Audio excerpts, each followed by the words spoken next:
Así que ahora vamos a aprender a integrar regiones o dominios que pueden ser dominios del plano, dominios de R3 o dominios mucho más generales. Vamos a aprender o sea, a integrar funciones de varias variables, en otras palabras. O sea, van a ser funciones que van a tener varias variables, pero en este caso van a ser funciones que van a caer en R. Así que van a tener solamente valores reales, no van a ser vectoriales. Sí, eso sí, ¿cómo se llama? Las variables sí van a ser vectoriales. Entonces vamos a encargarnos de eso ahora. Vamos a aprender cómo calcular este tipo de integrales. Así que lo primero que voy a hacer va a ser definir una región que van a ser como rectángulos o paralelepípedos. Y en base a esas regiones vamos a aprender a integrar. Y después, probablemente en la próxima clase, vamos a aprender a no solo integrar en regiones que sean como rectángulos o que sean como paralelepípedos, sino que vamos a aprender a integrar en cualquier tipo de región, donde pueden tener como contornos que son mucho más sofisticados que simplemente un cubo o un paralelepípedo. Pero eso solo vamos a ir probablemente a la próxima clase. Entonces lo primero que vamos a hacer va a ser definir justamente este tipo de rectángulos, que van a ser como rectángulos en Rn. Así que primero pongamos el título de las integrales múltiples, que vamos a ver ahora. Entonces, escribamos acá integrales múltiples.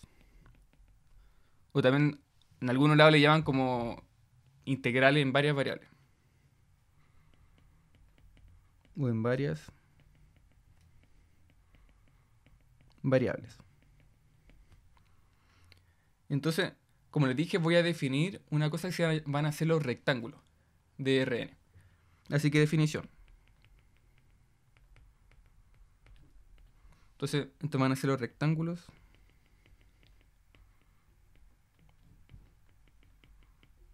de Rn. Y vamos a ver unos ejemplos de cómo va a ser esto en R2 o en R3, que son lugares donde sí puedo graficar y puedo hacer dibujitos. Entonces, dado n intervalos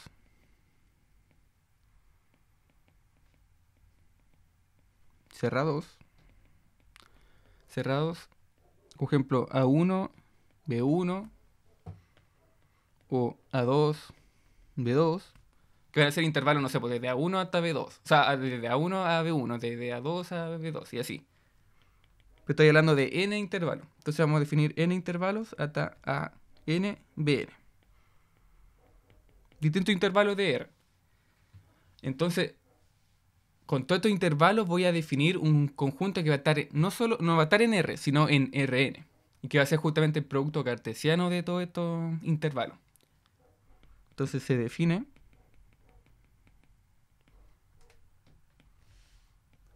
al rectángulo R en Rn como el producto cartesiano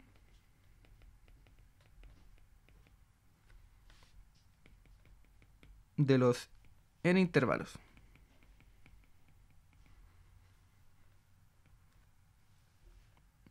¿Cómo? Entonces este R, como dije, va a ser justamente el producto cartesiano de todo estos intervalos.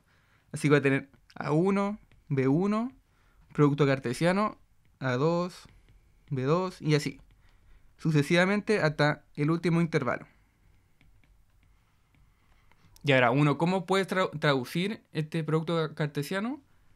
Bueno, esto se puede entender como el conjunto de todos los elementos de Rn. Entonces aquí tengo un vectorcito en Rn. Y van a ser todos los elementos de este tipo, tales que cada una de estas coordenadas va a ir acotada. Por ejemplo, esta va a ir acotada por los elementos de acá. Después la segunda va a ir acotada por los de acá. Y así. Hasta la última va a ir acotada hasta los elementos de acá. Entonces, estoy diciendo que, por ejemplo, x1, la primera coordenada, va a ir acotada justamente por este intervalo. Y así. Por ejemplo, la segunda coordenada va a ir acotada entre A2 y B2. Y hasta la última. Entonces, la última coordenada xn va a estar acotada entre a n y bn. Así que así vamos a entender los rectángulos o los paralelepípedos de Rn. Y bueno, como una pequeña observación a esta definición, esto es una forma de definir los rectángulos, porque aquí, si se fijan, cada uno de estos intervalos son intervalos cerrados. Ese, por ejemplo, este intervalo de acá,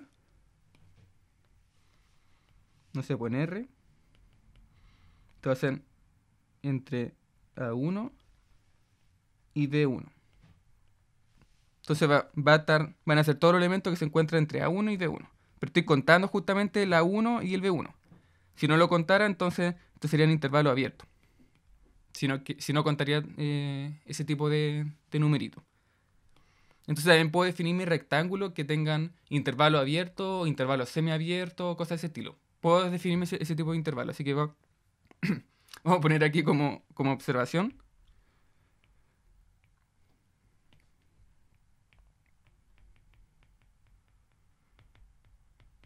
Como observación. También se podrían tener intervalos abiertos o semiabiertos. O sea, como ejemplo, no sé, uno abierto podría ser algo así, ¿cierto? Donde no estoy contando el AI ni el BI. O un semiabierto donde, no sé, pues, sí estoy contando el AI, pero no estoy contando el BI. O por el otro lado, no estoy contando el AI, pero sí estoy contando el BI. Bueno, y aquí el I obviamente va a ser cualquiera entre 1 y n. Es decir, con esto me estoy refiriendo acá a cualquiera de estos de acá, de estos intervalos. Que pueden no solo ser cerrados, sino que también pueden ser abiertos o semiabiertos. Así que uno se puede encontrar con definiciones mucho más generales. Entonces veamos unos pequeños ejemplitos de cómo entender justamente estos rectángulos, que de hecho van a ser rectángulos, por eso se llaman así. Entonces, ejemplo. Sí, este va a ser, por ejemplo, un caso en R2.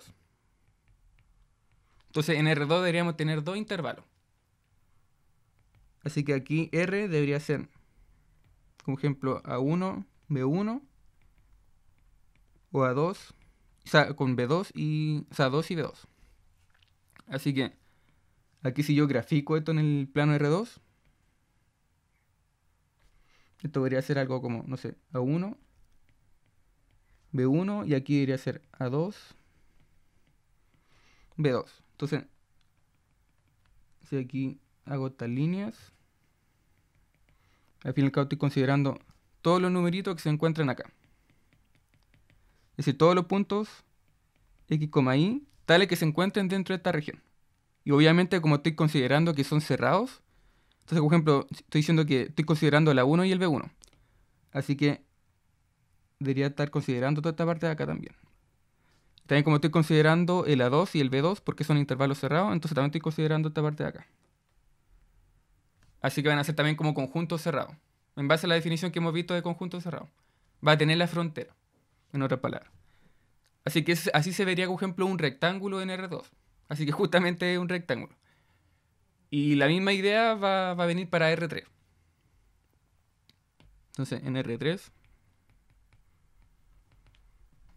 podría tener, por ejemplo, esta misma cosa acá, pero sumándole o sea, agregándole un nuevo intervalo por producto cartesiano. Entonces aquí ponemos una A3, B3. Entonces en este caso, como ejemplo, si lo dibujo, debería ser como un paralelepípedo. Así que, por ejemplo, aquí tengo A1, B1. Así que va a ser algo así. Y aquí tengo A2, B2. Debería ser algo así. Y voy a tener un A3 y un B3. Entonces, estoy diciendo en este caso que De hecho, bueno, pongamos aquí mejor el A3 más bajito para que el dibujito no me quede tan feo. Y este B3 igual pongámoslo más bajito. Entonces pongamos que justo la 2, o sea la 3, se encuentra aquí más o menos en el origen. Y el B3 está un poquito más arriba. Esto lo hago para que no me quede tan feo después el dibujo, porque aquí tengo que hacer un pequeño paralelepípedo. Entonces este paralelepípedo va a llegar hasta... va a chocar justo en B3. Entonces llega hasta acá, hasta B3. Entonces sería hacer como una cosa como así. Algo como así. Ahí sí. Entonces, esta sería toda la región R. Obviamente, como son intervalos cerrados, entonces también estoy considerando justamente la cara de este paralelepípedo. Así que sería como algo así. Entonces considero la cara justamente porque son intervalos cerrados. Si fueran intervalos semiabiertos, entonces alguna de estas caras no la tendría. Por ejemplo, no sé, pues si aquí fuera abierto, entonces no estoy considerando el B2. Así que toda esta parte de acá no la estoy considerando. Así que aquí sería como un paralelepípedo, pero que justamente esa cara no la considero. Solo considero lo que está dentro de la región. Pero no lo que está justo en esa cara. No sé, pues si fuera ahora el A1 abierto, entonces justamente toda esa parte de ahí no la consideraría. Así que toda la cara que está por el otro lado, tampoco la podría considerar. Pero aquí como lo hice como intervalo cerrado, entonces lo escribo de esa forma. Así que esa sería como la interpretación geométrica de cómo entender justamente este tipo de rectángulo. Y obviamente esto se puede generalizar a Rn, pero aquí no lo puedo dibujar, porque no podemos dibujar en Rn. Entonces, en base a este tipo de dominios, nosotros vamos a integrar.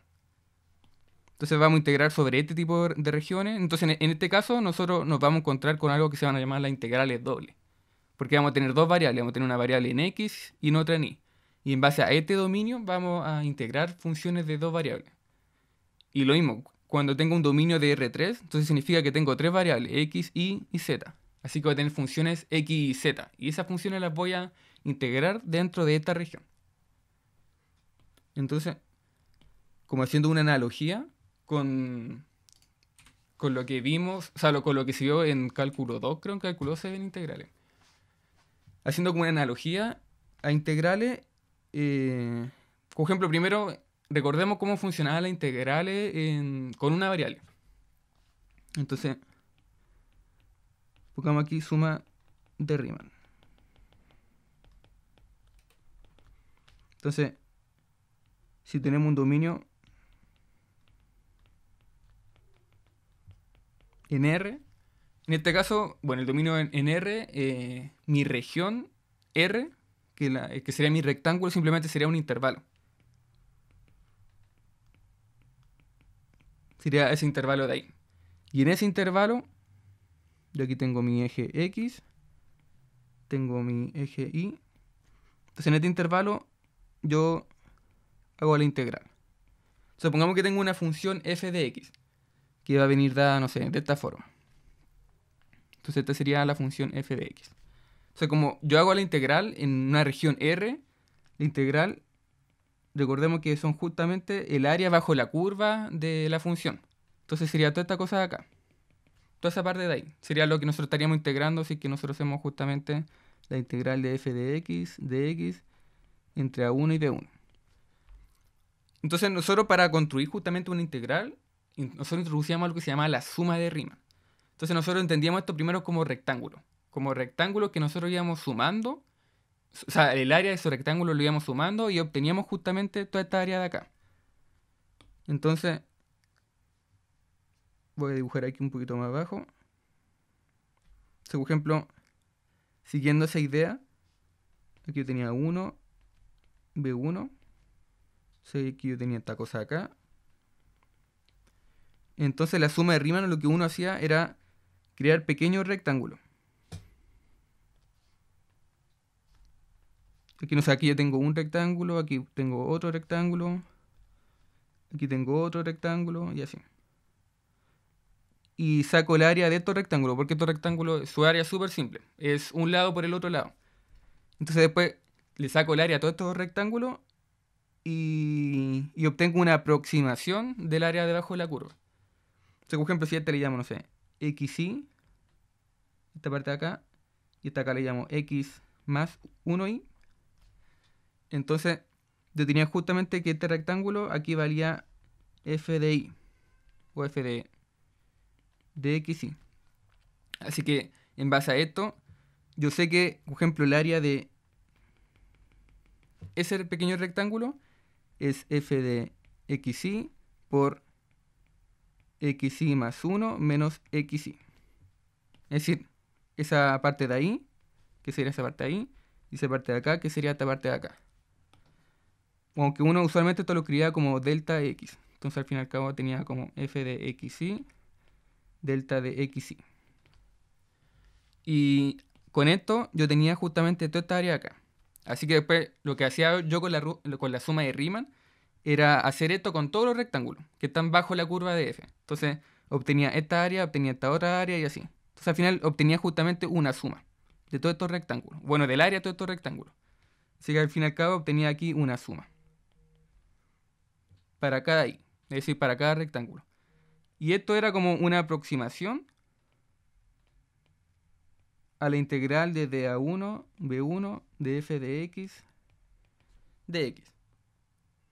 Entonces, como que esta parte de aquí juega como más o menos este papel, y esta de acá juega este otro papel. Entonces yo tenía esta especie de aproximación. Y bueno, ahí yo podía construir distintos tipos de rectángulos. Por ejemplo, lo podía construir de esta forma, que escribí aquí arriba, o lo podría dibujar de otra forma. Por ejemplo, podría tener, no sé, aquí tenía 1, de 1. Entonces yo tenía algo así, ¿cierto? Entonces, una forma sería, vamos a copiar esto.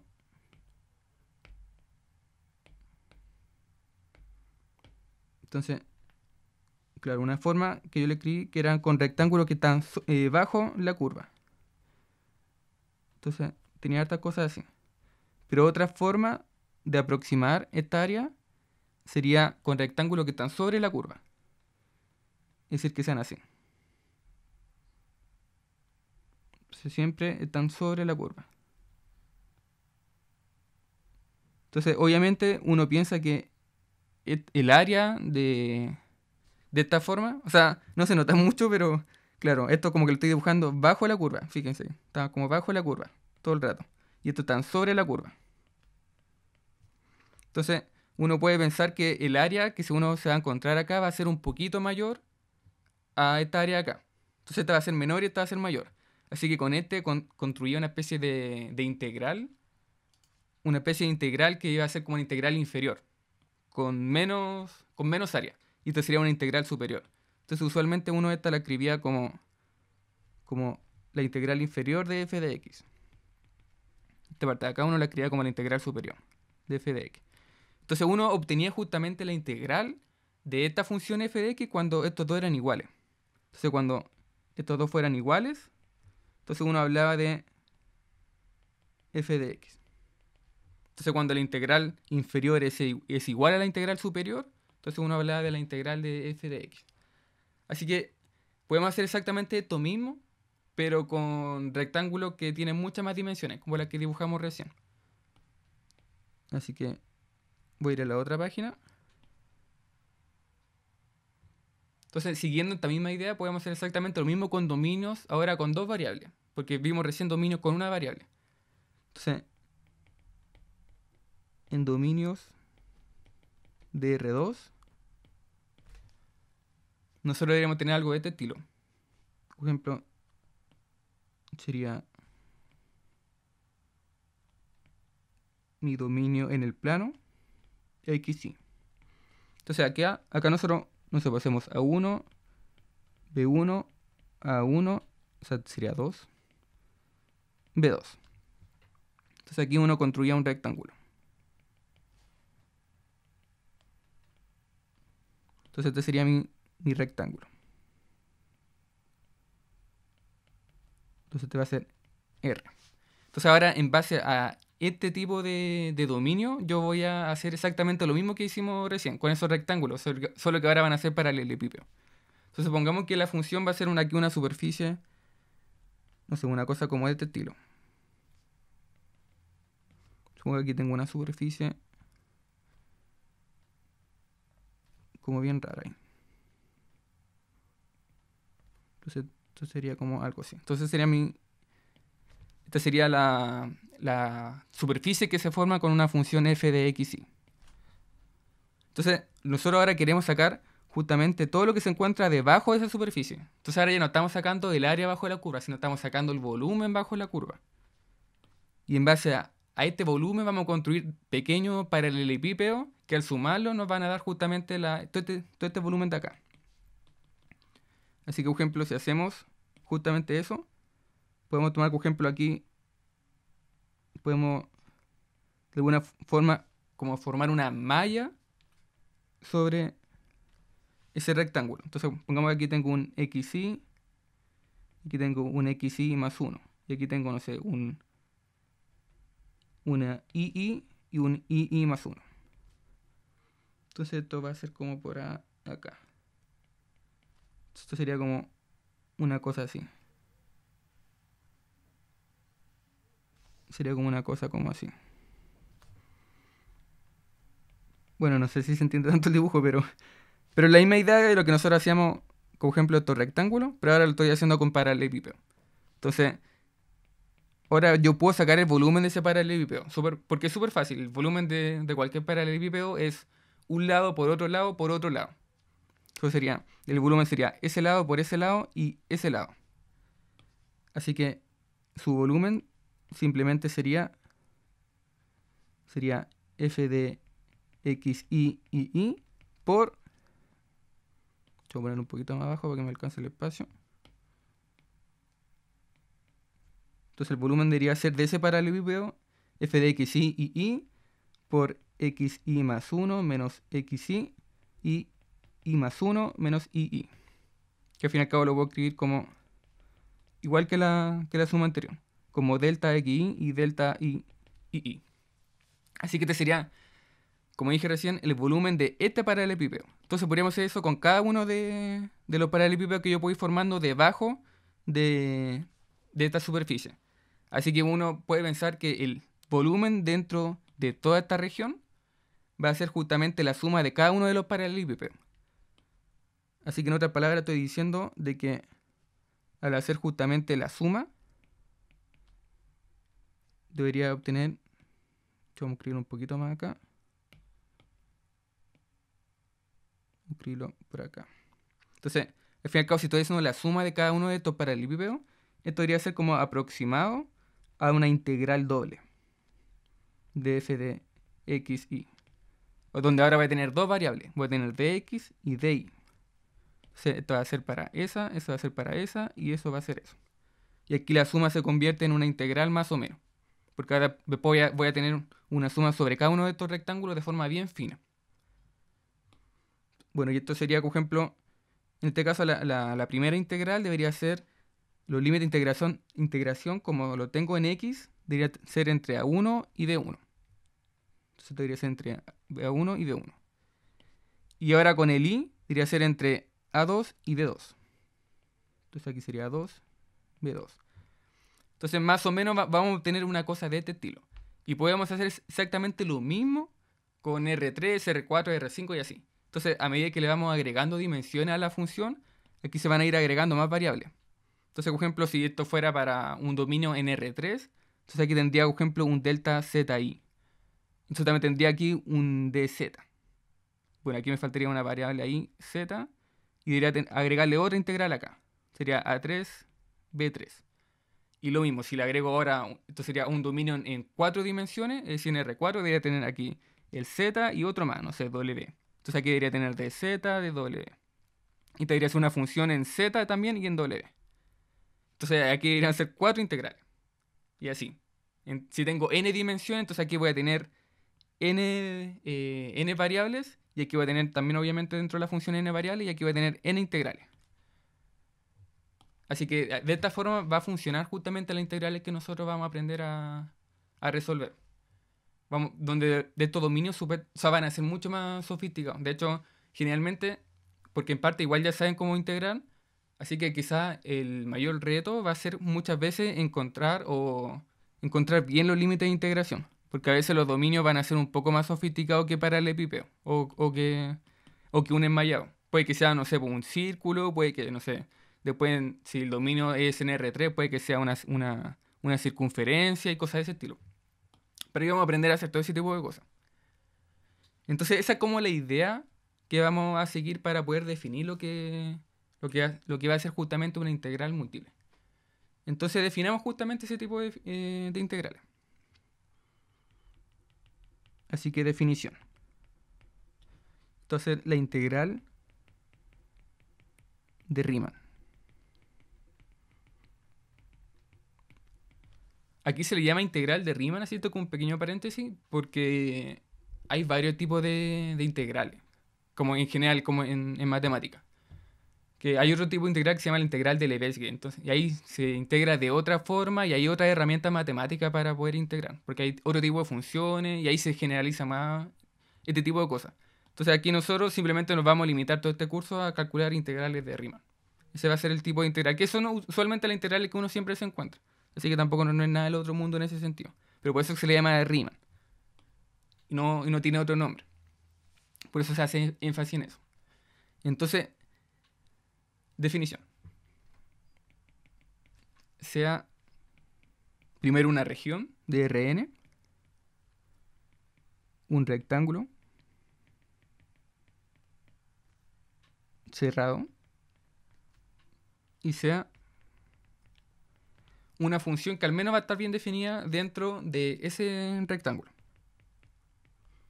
Entonces vamos a decir que su dominio en este caso va a ser justamente R. Y ese R obviamente va a estar en Rn. Y la función va a tener valores en los reales. Entonces esta va a ser una función acotada. ¿Qué quiere decir que sea acotada? Quiere decir que siempre va a tener valores finitos. Entonces, esto quiere decir que si yo, por ejemplo, incluso me tomo el valor absoluto de esta función, entonces siempre va a estar acotada por un valor m.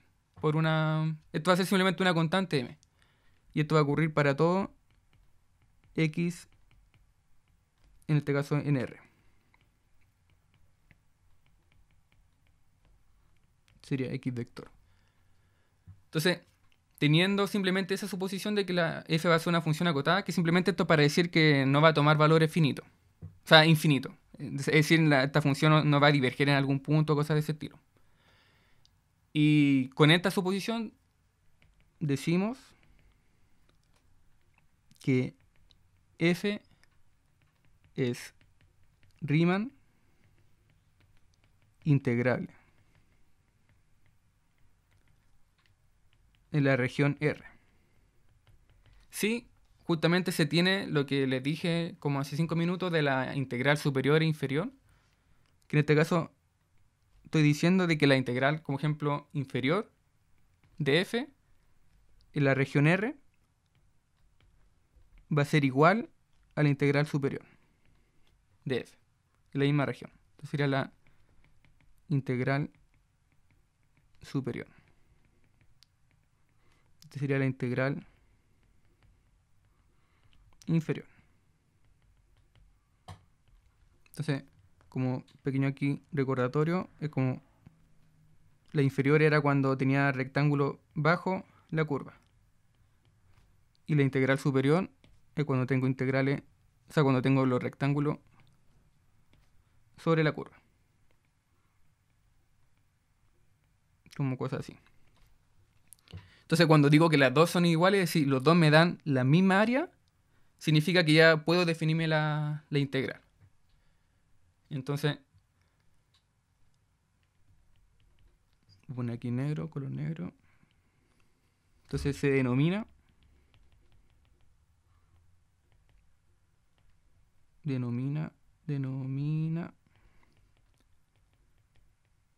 integral de Riemann de f en la región R.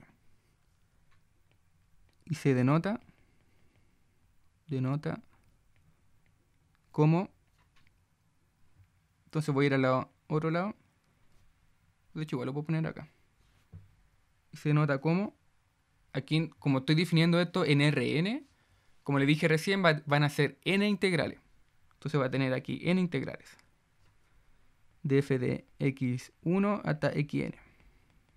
Esto es simplemente una definición, no significa que el día de mañana ustedes van a tener que calcular, no sé, una integral con n, no sé, con 1000 variables. O sea, es simplemente una definición para que se entienda cómo puedo generalizar esta idea de integral.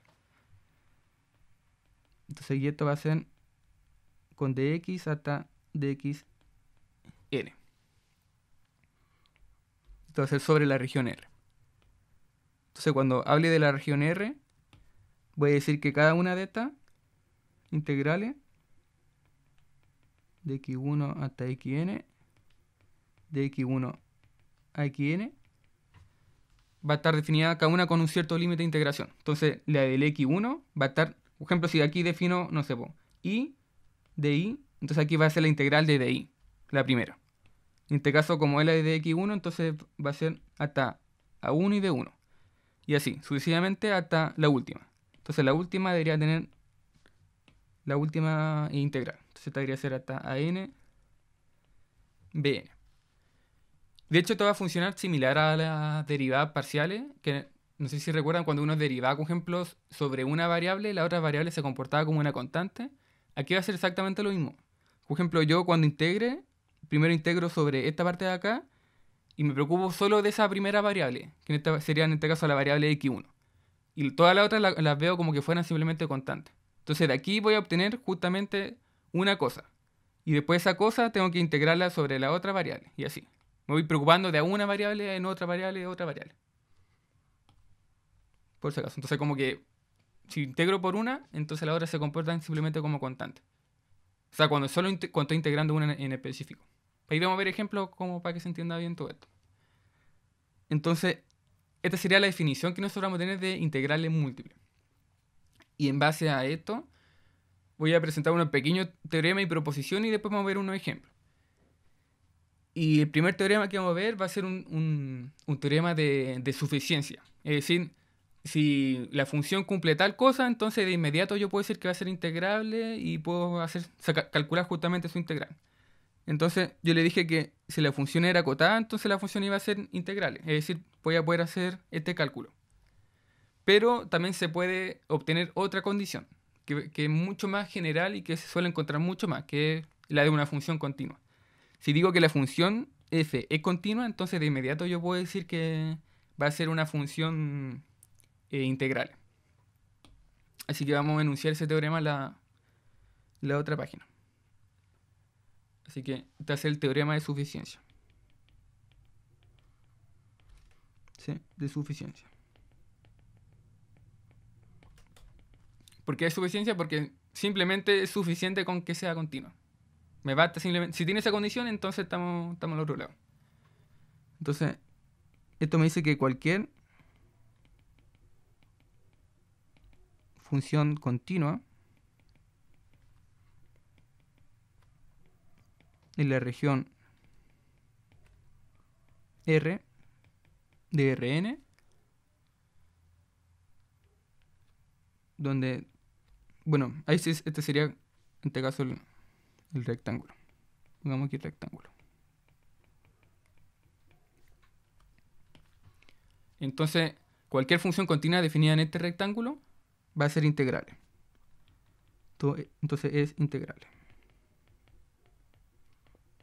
Con integrales quiero decir de que justamente se puede calcular su integral y que va a ser finita. No va a diverger no sé, por un cierto valor del dominio. Entonces, voy a tener este teorema y voy a tener una proposición que me va a anunciar varias propiedades de la integral en general. Entonces, proposición. Entonces, vamos a tomar dos funciones que van a estar definidas en Rn a R. Y van a ser continuas en R. Entonces, La primera propiedad es que, como ejemplo, si me encuentro en R2,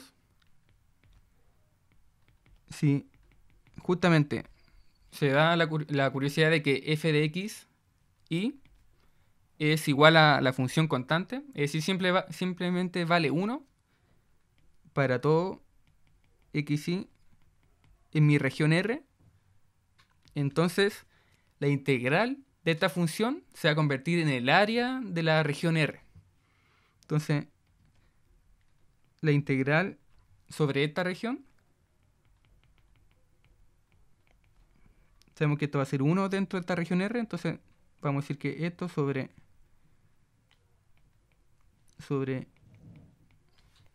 esa región va a ser justamente el área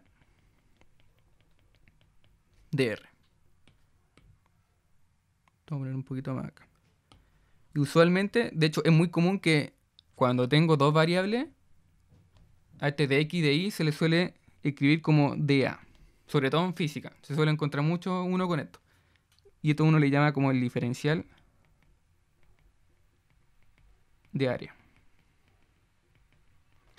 Entonces, al fin y al cabo, estoy simplemente calculando el área de esa región R.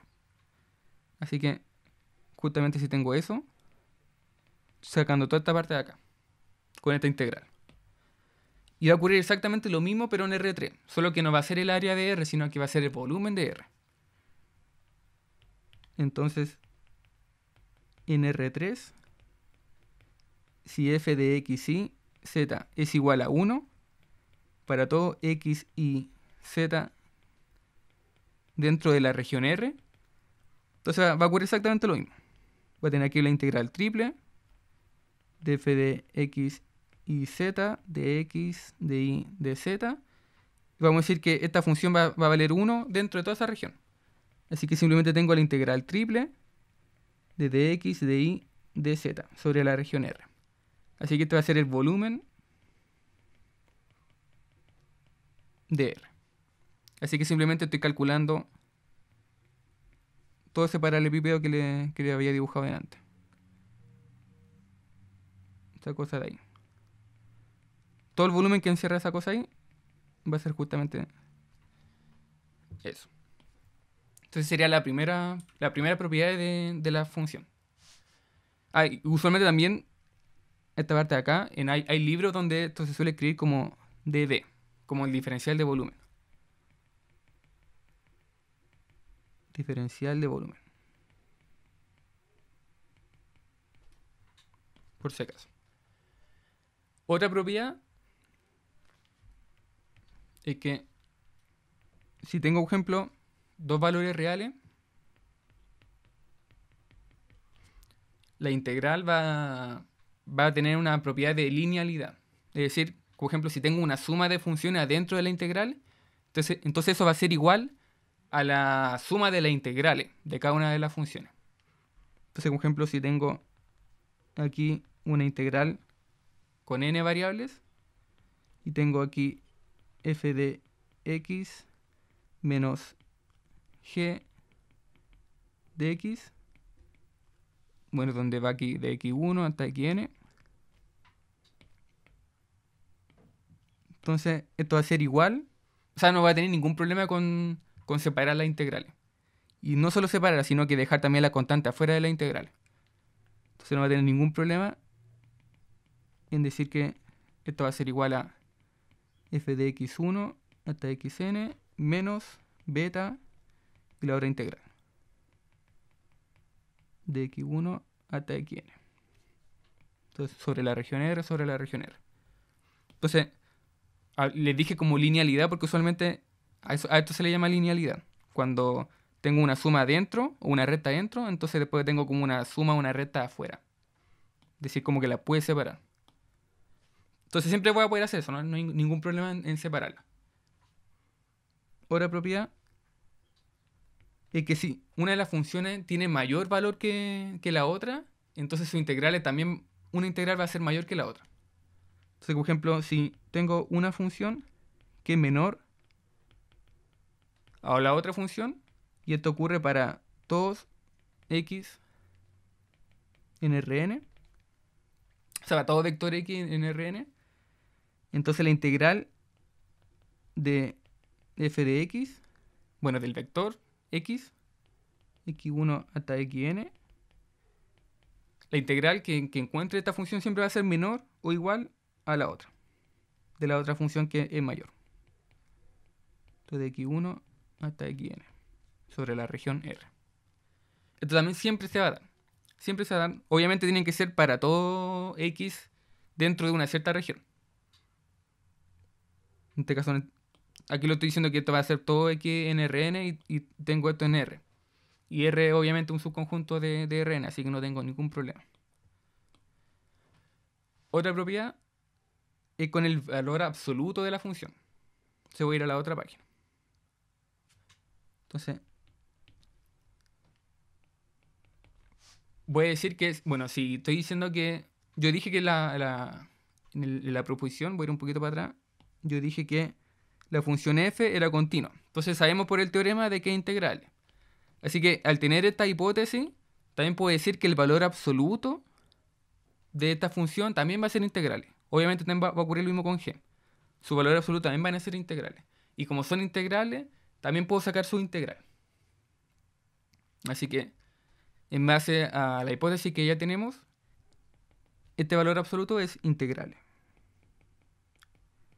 ¿Y dónde va a ser integral? En R. Y además se va a tener la siguiente propiedad. Por ejemplo, si tengo el valor absoluto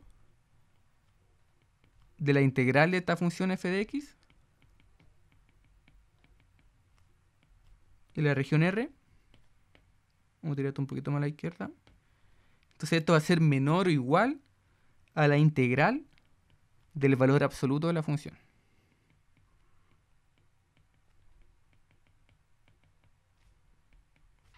Siempre se va a cumplir esta propiedad. Si tengo el valor absoluto afuera, entonces esto siempre va a ser menor a cuando tengo el valor absoluto adentro. Siempre, siempre, siempre se cumple esta propiedad.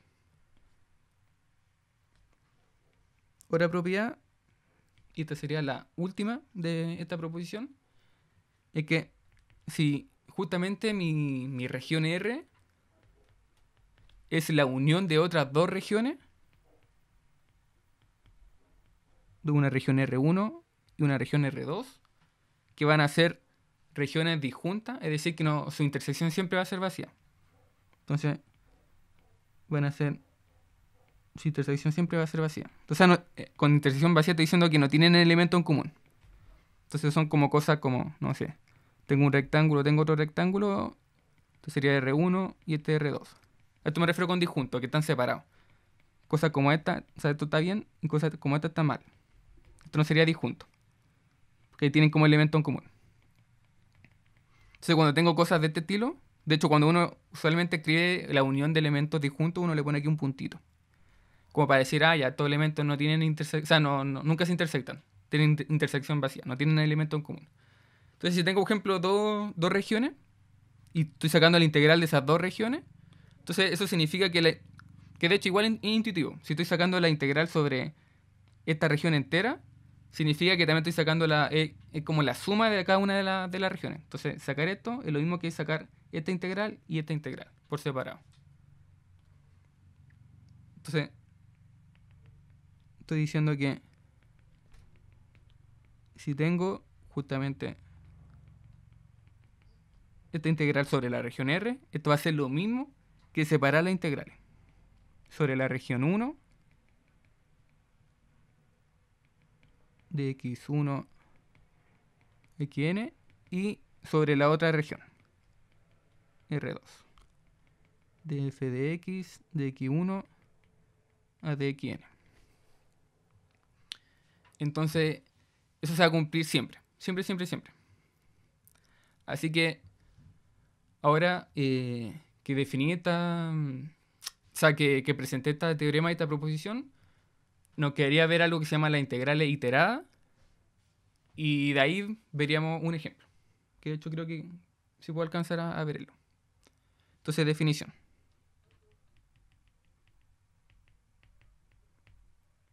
Estas van a ser las integrales iteradas.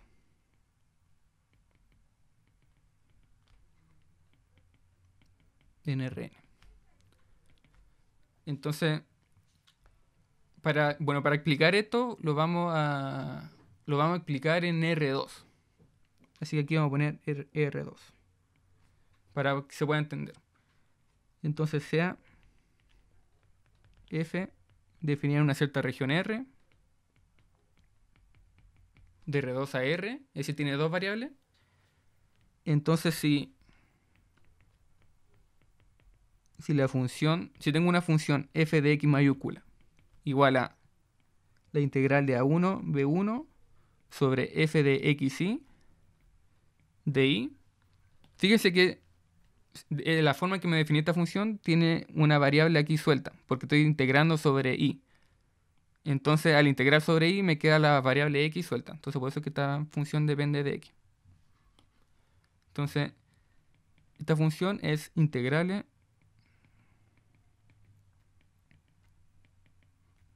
en a1 b1. Esto simplemente para decir que, no sé, pues, si tengo una integral doble de una función f de x, estoy diciendo que, bueno, yo puedo aquí primero integrar esta parte de acá. Esto me está queriendo decir toda esta cosa de acá. Que yo puedo integrar esta parte de acá. Porque toda esta parte de acá sería justamente esta función de acá. Entonces me está diciendo que justamente todo eso va a ser integrable en a1 b1.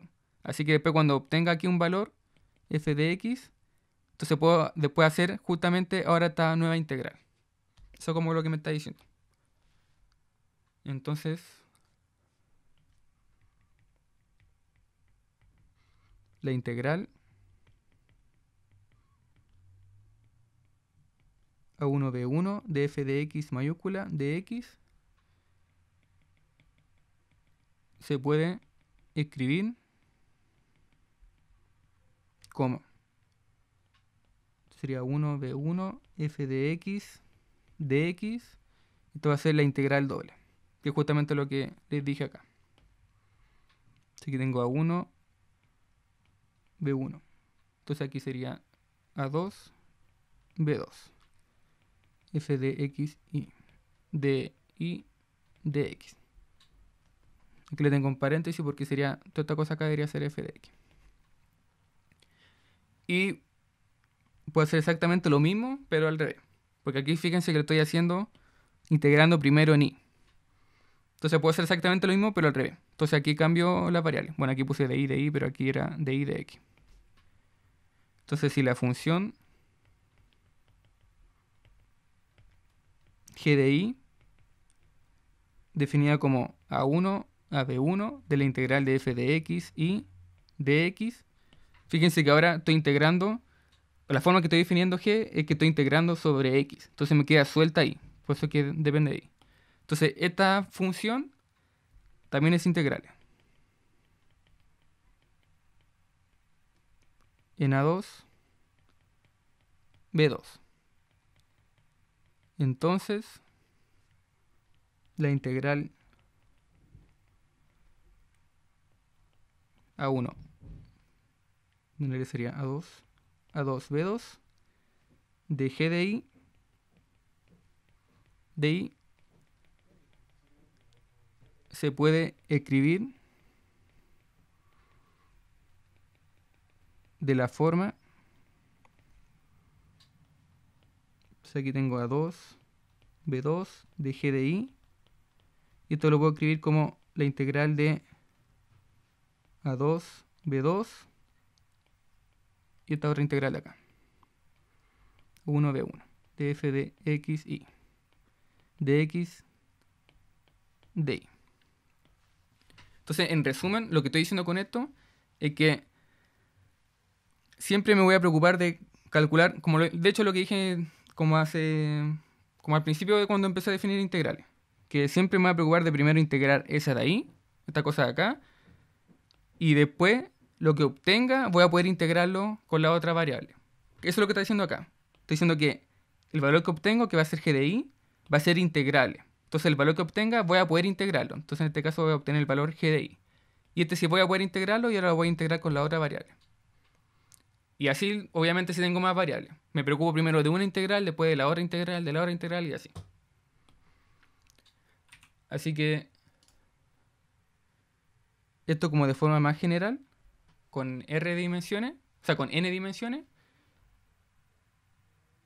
sería de la siguiente forma. Entonces, esto se extiende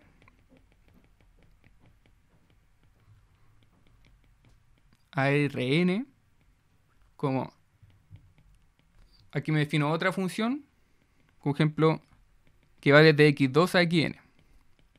Y porque la primera integral, o sea, la primera variable se va con la integral de acá.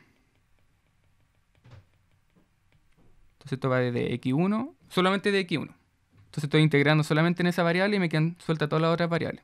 Entonces estoy integrando solamente en esa variable de ahí y la otra no la estoy integrando. Entonces por eso me quedan sueltas. Entonces esto va a ser entre B1, entre A1 y B1. Así que aquí sería exactamente lo mismo. Si integro después sobre todas las otras variables, A2, B2, AN, BN, de f de x2, xn, de x2 hasta xn, esto va a ser lo mismo que integrar lo otro.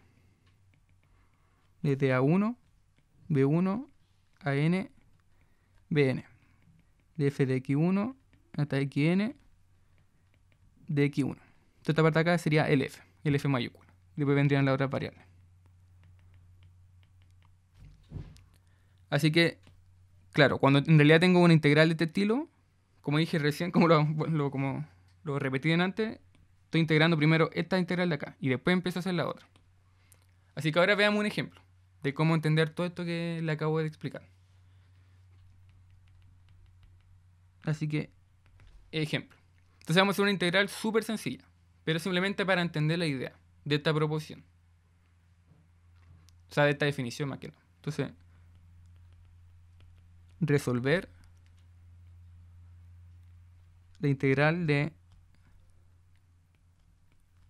este caso, x más y de y de x, donde el y va a estar definido en el intervalo desde 1 hasta 2 y el x va a estar definido desde 5 hasta 7. Así que si uno entiende esto como en el rectángulo, esto sería algo como 1, 2, 5, 7. Entonces sería la región en la que voy a integrar esta función de acá va a ser esta parte de acá. Toda esa región de ahí. Así que hagamos justamente esta integral. Así que como me dice este tema de la integral iterada, primero me preocupo de calcular esta parte de acá. Así que primero me preocupo de calcular esta integral de acá. Así que al hacer esta integral, bueno, esta integral es súper sencilla. Aquí simplemente me preocupo de y. Y x lo voy a ver como una constante. Entonces aquí me quedaría la integral de x de y más y de y. Aquí simplemente lo separé. Es decir, ocupé la propiedad de que puedo separar las integrales. Es decir, esta propiedad de acá. ¿Dónde está esta propiedad de acá? Puedo separar lo que está dentro de la suma, o la recta, puedo separarla en dos integrales. Entonces aquí la separé, esta suma la separé en dos. Y, bueno, aquí es súper sencillo. Aquí sería simplemente y de 1 a 2. Y aquí como tengo un y dentro de la integral, entonces me quedaría y al cuadrado dividido en 2, de 1 hasta 2. Así que aquí al evaluar me quedaría x2 menos 1. Y en el otro lado me quedaría 4 menos 1. Así que esto sería x. Y aquí me quedaría 3 dividido 2. Así que esta sería mi función f de x. Es decir, esta f de x de acá. Y ahora, esta función la integro con respecto a la otra variable. Es decir, la variable x. Entonces, ahora la integral me queda... ¿Cómo era la integral? Era de 5 a 7, de 1 a 2, de x más y de x. Y esto va a ser igual a la integral de 5 a 7 de x más 3 medios de x. Y ahora me preocupo de calcular esta integral. Entonces, bueno, nuevamente esta integral es súper sencilla. Así que aquí me quedaría x al cuadrado, si integro en la primera variable, dividido en 2, de 5 a 7. Y la segunda integral sería simplemente, aquí saco el 3 medio y me quedaría x, entre 5 y 7. Así que esto sería 49 menos 25 dividido 2, más 3 medio por 7 menos 5. Así que esto sería 20, 29, sería 24 dividido 2. Esto sería 3 dividido 2 por 2. Así que aquí se me van estos 2, se me va ese con el 12, me queda 12 más 3, es decir 15. Así que estoy diciendo que esta integral es de 5 a 7, desde 1 a 2, de x más y, de y de x, va a ser igual a 15. Entonces, bueno, aquí dice obviamente una integral súper sencilla, pero usualmente va a ser de esta forma. Simplemente vamos a ocupar todo lo que ya sabemos de integrales. Nos preocupamos de una integral, como lo hice acá, me preocupé de esta primera, la integré, y después que obtuve un resultado, me preocupé de la otra integral. Entonces, simplemente tenemos que ocupar ya todo lo que conocemos de integrales. Y bueno, y reforzar todo lo que sabemos que ya se nos ha olvidado. Así que eso. Entonces, una pregunta natural que uno se puede hacer, que bueno, ya no voy a alcanzar a hacer por el tiempo, pero que vamos a ver el próximo jueves, es que si se fijan, aquí yo la integral la hice de una forma. Es decir, yo primero integré con respecto a y después con respecto a x. Pero la pregunta es, si yo lo hago al revés, si yo primero integro con respecto a x y después con integro a y, ¿obtengo el mismo valor?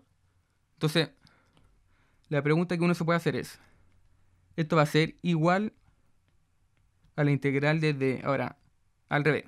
Por ejemplo, tengo esta parte afuera, dejémosla dentro ahora. Entonces, aquí tendría 5, 7, y la parte de acá la dejo afuera ahora. Entonces aquí tendría 1, 2.